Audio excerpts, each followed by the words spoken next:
Your Excellency, Dr. Tony Tan, President of the Republic of Singapore, and Chancellor, National University of Singapore, Professor Tan Choh Chuan, distinguished guests, and graduates. First, let me thank NUS and Professor Tan Choh Chuan for conferring on me this honorary degree of Doctor of Laws. I am deeply honored by it. Next, let me offer my heartfelt congratulations to all graduates as well as their parents. You have done well, and you and your parents have every reason to be proud and happy of your achievement. As I look at your fresh and eager faces, it reminds me of myself on the day that I received my degree and graduated from the university. Of course, you are graduating at a much better time compared to me, as our country has progressed so much during the last 50 years. I don't have words of wisdom to share with you as to how you can navigate your own life and achieve whatever it is that you have set for yourself. But just don't be like Alice in Wonderland. In the book, when Alice reached a forked road, she could not decide which road to take. So she asked the grinning Cheshire cat which road she should take, and the cat asked her where she wanted to go, to which she replied that she did not care so long as she got somewhere. So the Cheshire cat replied that she could do that provided she walked long enough. But in order to go somewhere seriously, you need a direction, a compass, if you will. But no directional signs will be there to walk with you. It's you who will have to walk all the nooks and crannies, taking in the rough and tumble that is life before you reach your destination. To me, life is about seeking balance, fulfillment, and happiness. It is a huge, wide canvas, and it is really up to us to fill it up. And I believe a life lived meaningfully is the most fulfilling. Sometimes not everything can be planned, but how you respond to the events that unfold in your life can make a huge difference. You can choose to be reactive, or you can decide to take control and actually see them as opportunities to spur you on. To be honest, I never expected to be standing here today to address you and to receive this honorary degree from my alma mater. For that matter, I never expected to enter politics and to become the Speaker of Parliament, not to mention the first female speaker in Singapore. Some things in life I learned are unplanned, but once given the opportunity, you must strive to do your best. How you respond to these events and how you deal with adversities will make a difference. There is now a tendency to look at all adversities as setbacks, and we try as much as possible to prevent and protect people from going through a rough patch in life. Without adversities in my own life, I could very well have been a completely different person. So I regret not the adversities in my life. They are the beacons that guided me, toughened me up, and taught me the meaning of life. Let me just touch on 3 points that are important to me. My first principle in life is not to let others or your circumstances to define you and what you can do with your life. I grew up poor, so I didn't have much options, but I was determined to make something out of my life. I remember those days when I used to help my late mother to sell food on a 3-wheeled pushcart in front of the Singapore Polytechnic at Prince Edward Road off Shenton Way. Perhaps some of the parents here may remember that. I don't think the younger ones will.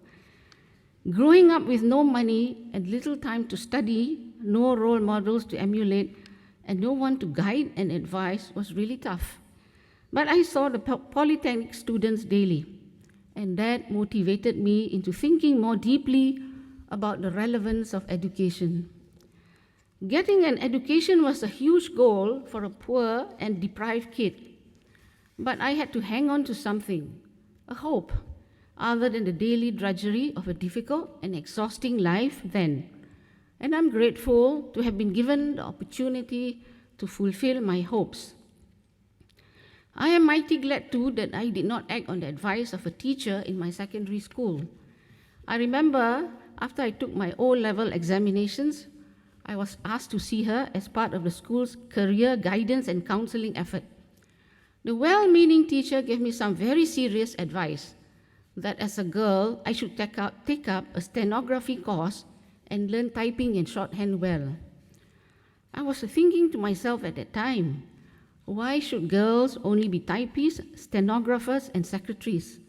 Why can't we have other dreams and hopes? I decided then that being a female is not going to define me in what I do with my life. Neither should adversities. As Professor Tan Chow Chuan mentioned, I remember attending the university's orientation program with only $5 in my pocket. I did not know where to get the money to pay for my fees or to pay for my other expenses. I was lucky that later I secured a bursary from MUIS, the Muslim Religious Council, which I supplemented with income from part-time work. Whether openly or silently, I have always rebelled against attempts to define women. Women in politics are not spared. Recently, a very high-ranking female politician in another country was chided in an article written by a male who, unhappy with certain policies that she had articulated, labeled her views as extreme and emotional because she was unmarried. I did a double take when I read that article in the newspaper. It was unbelievable that we are living in the 21st century and women are still being spoken of as if we are still living in the dark ages. By all means, disagree with her policies if you wish to, but don't try to diminish her by trivializing her role because she is a woman. It happened in the Japanese Diet or Parliament too. A female parliamentarian was speaking on work-life balance when a male politician from a different party told her that she should get married and have babies. He later apologized, but it is indicative of deep-seated prejudices against women that unfortunately continue to prevail in many places. The lesson that I have learned is never to let anyone or anything define you, as that means ceding your choices to others and limiting yourself. My second point is about upholding the core values of the society. Without a strong foundation to hold us together, we will all crumble together. To me, one of the most enduring values of Singapore is building a fair, just, and equal society. For this not to be just a slogan, but a living and breathing, albeit evolving principle, we need everyone to be on board. You have benefited from a good education and will in time go on to hold positions of importance and influence. And this is where you can play your part.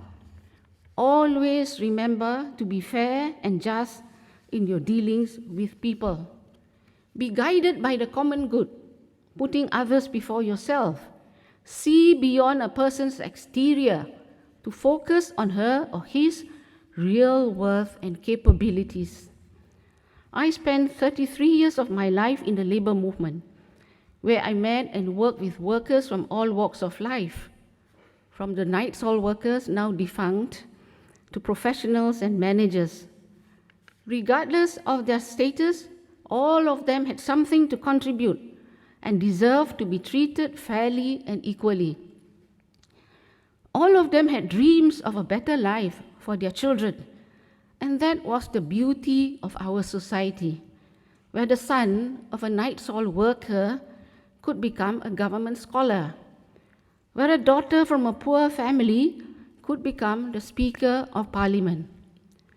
Will we continue to see this level of social mobility? It will be harder and harder as outcomes are now increasingly being defined by availability and access to resources which make a difference in a child's life. But it is something that we must hold on to tenaciously and do our utmost to help to uphold, as it is this solidarity that is the glue that cements us together. In my view, an important aspect of creating a fair, just, and equal society is multiracialism, something that we talk about ad nauseum, but which requires a lot more effort from us other than just wearing each other's costumes or eating each other's food, as our children do on racial harmony days.